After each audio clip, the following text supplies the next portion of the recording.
আসসালামু আলাইকুম রহমতুল্লাহ বারাকাতু। কী অবস্থা, সবাই কেমন আছেন? আশা করি সবাই ভালো আছেন, আর আপনারা ভালো থাকলে আমিও ভালো থাকি। আসলে আজকে আসছিলাম যে আমাদের দেশটা কোন পথে যাচ্ছে সেই বিষয় নিয়ে একটু কথা বলার জন্য। আজকে শুক্রবার, ডিউটিতে যাচ্ছিলাম, ওভারটাইম ছিল। এই ওভারটাইম কেন করি সেটাও বলবো। যেহেতু আজকে শুক্রবার, ওভারটাইমে যাচ্ছি, রাস্তা ফুল ক্লিয়ার, ভাবছি যে আপনার সাথে একটু কথা বলি।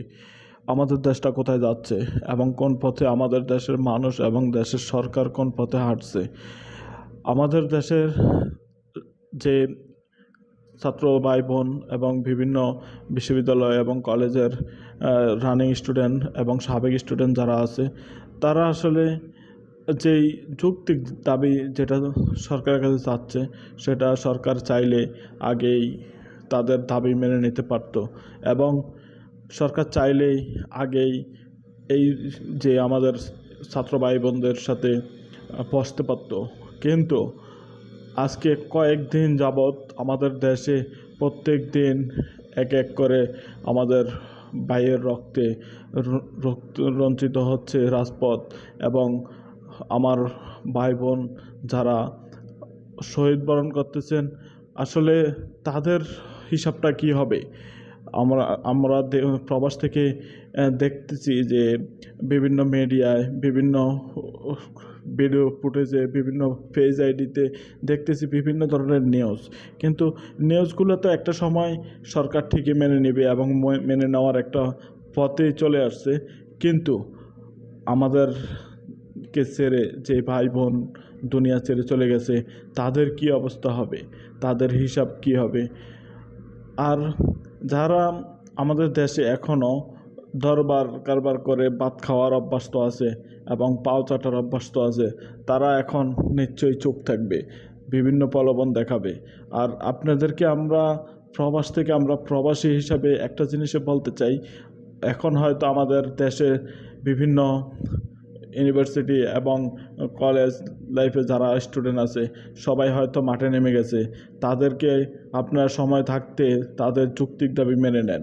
আর যদি এই যৌক্তিক দাবি মেনে না নেওয়া হয়, তাহলে আমরা যারা প্রবাসী আছি, 1,50,00,000 প্রবাসী, আমরা যদি এরকমভাবে নেমে যাই, তাহলে আমার মনে হয় দেশের অস্তিত্ব বলতে কোনো কিছু থাকবে না।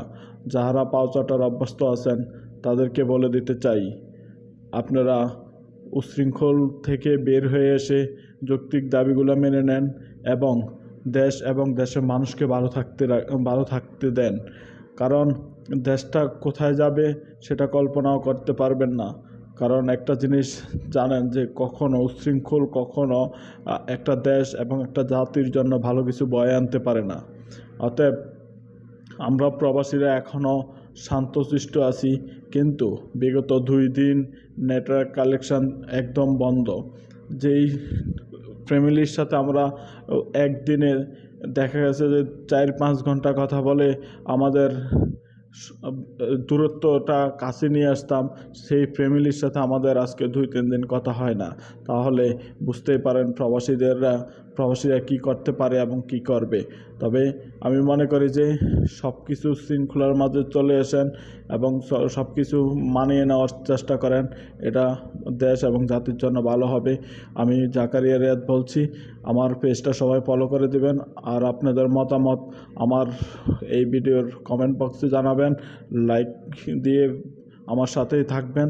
আমার একটা ইউটিউব চ্যানেল আছে, জাকারিয়া রিয়াদ। ইউটিউব চ্যানেলটা সাবস্ক্রাইব করে পাশে থাকবেন এবং এরকম যৌক্তিক কথাবার্তা এবং যৌক্তিক ভিডিওর সাথে থাকবেন। আপনারা, আশা করি আপনাদের মতামত আমার কমেন্ট বক্সে জানাবেন। আপনাদেরকে আমি আর কি ভিডিও দিতে পারবো এবং আমার ভিডিও কোয়ালিটি কেমন চান সেটা জানাবেন। তবে যে যেখান থেকে দেখছেন, ভালো থাকবেন। আমি আজকের মতো সমাপ্তি করলাম। ওকে, আল্লাহ হাফেজ।